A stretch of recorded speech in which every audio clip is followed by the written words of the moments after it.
In this video, we'll talk about conditional statements. Now, basically what happens, when you say your computer can think, of course, we have a lot of different technologies now. We have AI, ML, right, which can help your computer to think, right? We are saying AI will change the world. But if you go to very basic of AI or any computer, I can say AI is an advancement in terms of computer which can think. But if you can go to the base of it, we have one important thing, which is the flow is depend upon true or false. Example, let's say when you execute a code. So what happens is whenever you execute a code, the flow goes in this way. Let's say there's a flow going on and suddenly there's a point here. So that let's say at this point, so this is a flow of the code. And at this point you decide, okay, if the condition, if based on something, if it is true, I will go this way. If it is false, I will go this way. Or maybe based on some other condition, I will go this way. So what happens, your flow of your execution actually changes based on what you decide at that point. And even if you think about Tesla cars, which is maybe any driverless cars which moves, and based on some conditions, the speed will increase. Based on some condition, the speed will decrease. Based on some condition, the car will take a halt. What if there's an object in front of a car? At that point, the car will stop, right? So this is a point where it's decide, hey, it's time to increase the speed of a car. So maybe you can say, based on some condition, let's increase the speed of a car, decrease the speed of a car, or stop the car. So based on some condition, you decide the another flow. Now, how will you do that in programming? And that's where we have this option of conditional statements. So what you do is you write statement, statement, statement, and then you decide I will execute this bunch of statement based on some condition. So here we'll be having a condition. If the condition is true, and of course we have talked about Boolean values, we have seen relational operators, logical operators. If you get true, you will execute this particular block here, this block. If it is false, based on something, I will execute this set of lines, right? So should we execute this lines, or this lines will be based on your condition? Now, the way you can do that in programming with the help of if else. Now, this is similar to most of the languages. If you are coming from any other language, maybe you have seen this. If not, don't worry. I will talk about if else in this particular video. To understand that, let's head towards our code here. And as you can see, we have a demo code, and basically we're using the same file here. I want to basically do something based on a condition. So let's say I have a value of x here, which is 8, okay? A simple value. Maybe I want to print hello or bye based on some condition. So I will simply say system.out.println. I will print x here. Okay. In fact, I want to print hello. And then I also want to print bye, so I can just reuse the code which I've written here with a proper indentation. Yeah. And then I want to say bye. Now, of course, if you execute this particular code here, if I say demo.java and run, you can see we got hello and bye both. What I want to do is I don't want to execute both the statements. I want to execute hello based on some condition. If that condition is false, I don't want to execute hello. I want to execute the bye statement. So at this point, I want to decide. Now, based on what? So for this example, I want to test based on the value of x. So I can say if the value of x is, let's say, greater than 10, maybe I'm just taking an example here. If the value of x is greater than 10, in that case, I want to print hello. So, and then if it is false, I want to execute the bye. Okay. So maybe at this point, let me just comment this section. Let's say I just want to print hello only when the value of x is more than 10. Okay. And to start with, let me set the value of x as 18, which is greater than 10. So what I want is at this point, we can dry run this. We can say, okay, the value of x is 18. So if you go for the condition, so if is a condition here, or it's a condition statement, it will check the point here which you mentioned, or with the condition which you mentioned. If it is true, it will execute this statement, or it will not execute this statement. Now, of course, that's true. So if you go back here and compile and run, you can see we got hello. So this is basically the syntax for if. So how with the syntax, we have to use a keyword called if, And then in the bracket, in the round bracket, we have to mention the condition. See, ultimately, if is not concerned what type of operation you're doing here, if is just concerned is it true or false. So even if you give a true here, if is basically happy. Okay, so if don't want a operation there, if says you give me true or false, I will execute. Example, if I say false here, and if I compile, run, you can see it is not printing hello. Why it is not printing hello is because we are saying false. So when if C is false here, it says, okay, I don't have to execute the block, whatever is written under if. Okay, so there's a space here if you can see. Again, that is optional. Even if you remove that, that perfectly works because Java is not dependent on any indentation. By any chance, if you're coming from Python, in Python we do that. We give a tab to specify that it's a part of the if block.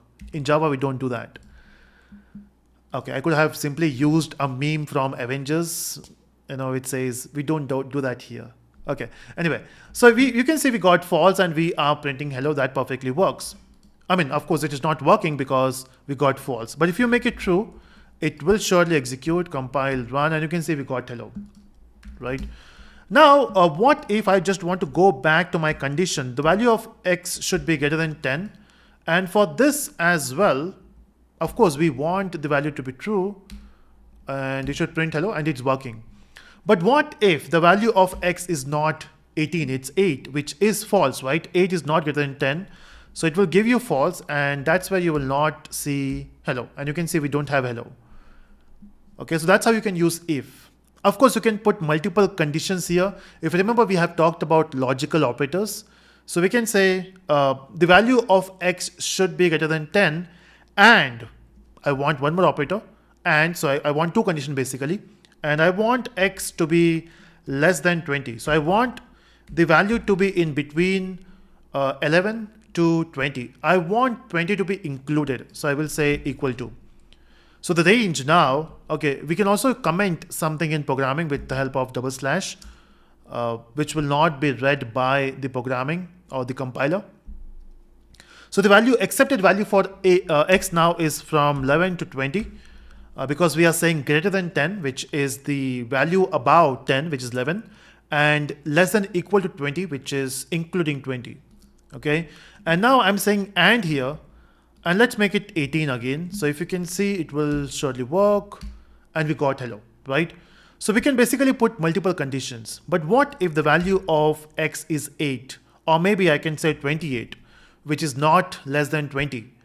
So this is true. X is greater than 10. That is true. But x is less than equal to 20. No, that's not true. So this will result in true, and this will result in false. So what do you think the end result would be? So true and false will give you false. Remember, we have talked about that in some table. In fact, that table is called as a truth table. Okay. So now what I want to do is, if it is not printing hello, I want to print bye. So I can just remove this.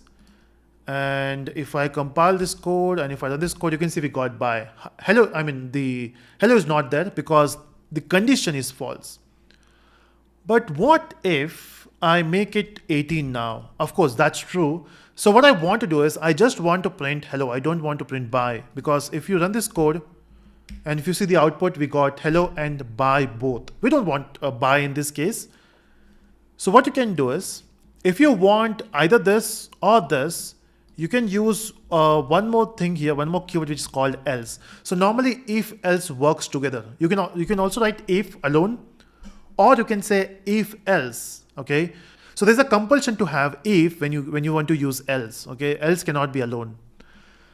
Okay, that works. And now if I compile this code and run, you can see we got hello. But what if you make it 28? At this point, it will only go for compile, run. You can see we got bye. So that's how basically we can use if else. So we have if, we check for the condition, and then we can also write else. In fact, in the next video, let's try to do one more example here. So let's say I have the value of x as, let's say 5, and I have a value which is y, which is 7. Okay, so we got two values, and maybe these two values are coming from the user. So what I want to do is I want to print the maximum of these two. So if x is greater than y, I want to print the value of x. If y is greater than x, I want to print the value of y. So how do we do it? So basically I want to print the value of x and y. So I can say system.out.println, and I want to print the value of x. And let me just reuse the code. I want to print the value of y. But if I just try to print this without checking any condition, it will print both. What I want to print is, I want to print the greatest number from 5 and 7. So in this case, of course, this is a very simple examples, and I'm on purpose taking simple examples is because at this point, it's important for you to understand the concept, not the complex operation, right? So what I can do is I want to execute either this statement or this statement. So whenever you have this condition where you want to execute only one statement or some block of statements, always go for if else. So I can say if, and I can check if x is greater than y, that's what we are checking, right? If this is true, I want to execute this particular statement. Else, I want to execute this statement. That's simple, right? So that's how we can use if else. And if I compile and run, you can see we got 7. But if you change the value, let's say if I make the value of x as 8, of course the output should be 8, and that's what we got. Now one thing to remember here, whenever you have one statement under if or else, you don't need the curly brackets. And you can see we don't have it. But what if you have multiple statements? Example, let's say here, the way we are printing x, let's say I also want to print thank you. Okay, in double quotes, I will say thank you. Now you can see we have two statements inside if. So I want to execute this too when this condition is true. The moment you have more than one statement, you have to make sure that you put the curly brackets. So you open the brackets and you closed it. And this thing will be very, very important whenever you have if, or in future when we work with loops and some advanced concept as well. At that point, if you have multiple statements, you have to put curly brackets. If it is only one statement, you can skip it. Okay. So yeah, that's it from this video. I hope you enjoyed. Yeah, before that, let me just code, and you can see we got the output. So that's it from this video. In the next video, we'll try to expand this logic more, because in this video, we were able to compare two numbers. What if you have three numbers? That will be challenging, right? And if you want to, you can just try with three values without watching the next video, and let's see how you do it. See you in the next video.